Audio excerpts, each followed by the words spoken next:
भगवान के भक्तों, मैं एक बहुत छोटा सा मानस प्रवक्ता हूँ। जब मैं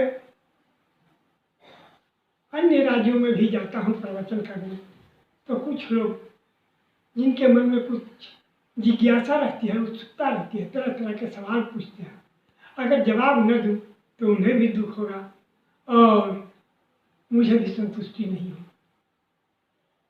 तो कुछ ऐसे ही प्रश्न हैं जिनका जवाब मैं आज इस चैनल में दे रहा हूँ। आप ध्यान से सुनेंगे, अच्छा रहेगा। एक ने मुझसे पूछा कि कौशल्या, सुमित्रा और कैकेयी का मैके तो सब कोई जानता है, लेकिन पंडित जी जरा बताइए सुनैना का मैके कहाँ था? तो सुनैना का मैके भक्तों पितरलोक में था, जिसे देवलोक भी कहा जाता है। इसी तरह के दूसरे सवाल आते हैं कि पंचमुखी हनुमान का मतलब क्या होता है? हनुमान जी पंचमुखी क्यों बने?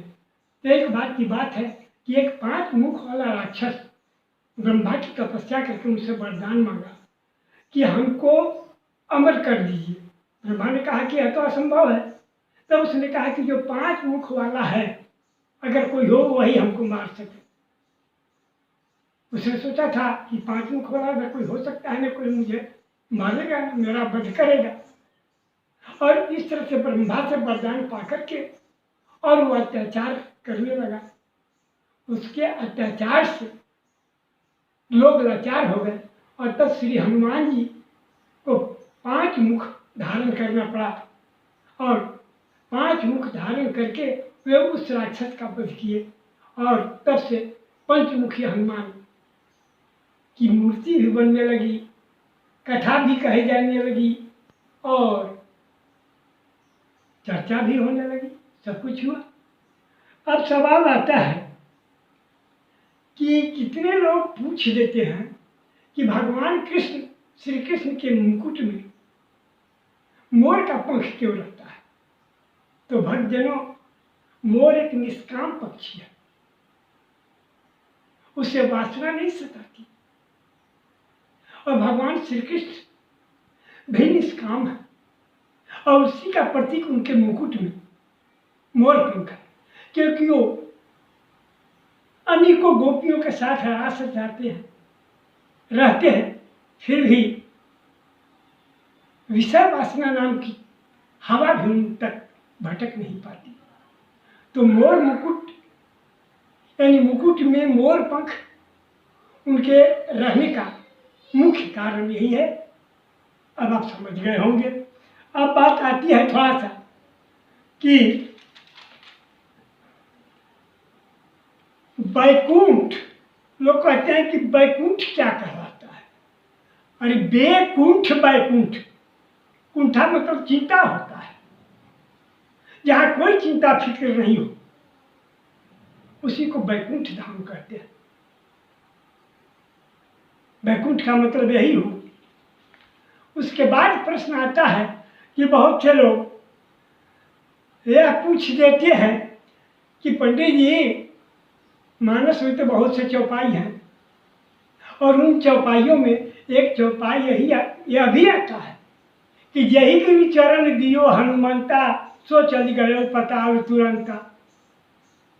हनुमान जी ने जिस पर्वत पर पैर रखकर और लंका के लिए छलांग लगाई, वो पर्वत पाताल में चला गया। वह पर्वत कौन था? तो भक्तगणों, प्रभु के भक्तों, वहां से आपका सुंदरकांड भी शुरू होता है और मैं ग्रंथों के आधार पर कहता हूं जिसमें यह वर्णित है कि उस पर्वत का नाम सुंदर पर्वत था। अब आपका यह भी जवाब मिल गया। आगे चलते हैं तो लोग यह भी पूछ लेते हैं कि क्या लक्ष्मी और भगवान विष्णु के कोई पुत्र नहीं थे? जी हाँ, एक पुत्र थे जिनका नाम एक वीर था। जब स्वरूपणी लक्ष्मी हुई है, भगवान विष्णु से नाराज होकर, यह उसी समय की घटना है। इसकी वृत्तांत बहुत लंबी है, लेकिन इतना आप जान लीजिए कि लक्ष्मी और विष्णु से भी एक पुत्र थे जिनका नाम एक वीर था। अब आगे बात आती है कि रावण और मंदोदरी के विवाह में कितने बाराती थे। लीजिए, लंका के राजा रावण कितना बड़ा शक्तिशाली, और उसके बारात विवाह में कितने बाराती थे। अरे 1000, 2000, करोड़, 2 करोड़, लाख, 2 लाख नहीं, कोई बाराती नहीं था। जिस समय विवाह जंगल में हुआ, रावण और मंदोदरी का अग्निकुंड जलाकर, उस समय सिर्फ 3 थे। एक रावण, दूसरी मंदोदरी और तीसरा था मंदोदरी का पिता मैं। वही विवाह संपन्न हुआ। यह तो आप जान गए। अब थोड़ा सा एक बड़ा गजब नाम है, एडविड। आप कहेंगे कि एडविड कौन, कोई अंग्रेज था क्या? नहीं भक्तों, एडविड भगवान राम के पूर्वज थे। उनका नाम ऐसा है कि अंग्रेजी नाम जैसा मालूम होता है और लोग थोड़ा भ्रम में पड़ जाते हैं। अब आप सारंगी बजाते हुए जोगियों को देखते होंगे और वो कहते हैं जय गुरु गोरखनाथ। वो गुरु गोरखनाथ कौन है? भगवान शंकर ने योग मार्ग का प्रचार करने हेतु गोरखनाथ का रूप धारण किया, गोरखनाथ बने। अब गोरखनाथ का मतलब क्या होता है? गो माने इंद्रिय और रक्ष माने रक्षा करना।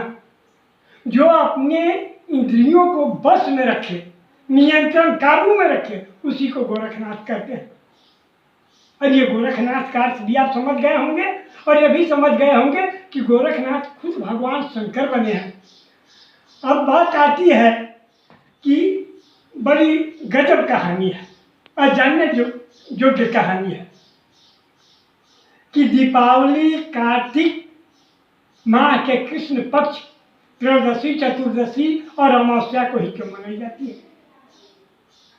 तो इसका भी जवाब आप सुन लें।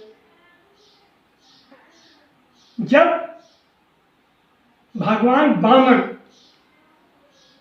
ने 3 पग में ही राजा बलि की पूरी जायदाद, जितने उसके अधिकार में था, आकाश, पाताल, मृत्यु, भुवन, सब नाप लिया। तो राजा बलि ने उनसे कहा कि प्रभु, आप तो छद्म बहस बनाकर ये 3 पग में ही मेरी सारी चीज, सारी संपत्ति ले ली। अब मेरे पास कुछ न बचा, लेकिन एक चीज मांगता हूं। क्या देंगे? भगवान ने कहा मांगो। इसने कहा कि प्रभु, इसी कार्तिक मास को जो अभी चल रहा है, हम और आप दोनों हैं, त्रयोदशी, चतुर्दशी और अमावस्या को मेरा राज होगा,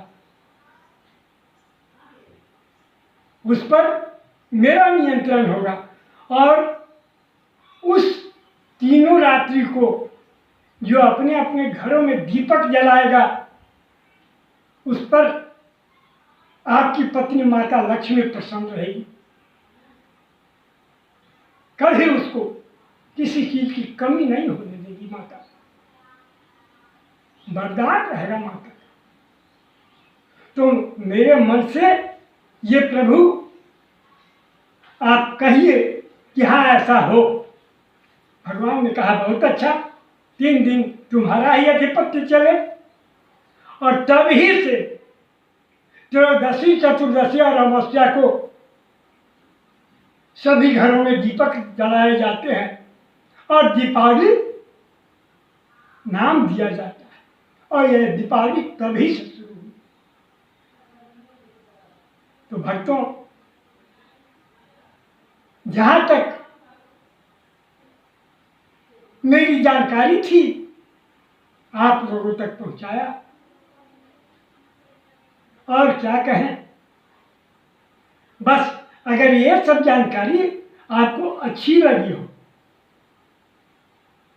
तो कृपा कर मेरे इस YouTube चैनल श्री कृष्णा में आप सब्सक्राइब जरूर कर देंगे और हाँ, लाइक करना भी न भूलेंगे तो बड़ी कृपा होगी। जय श्री राम।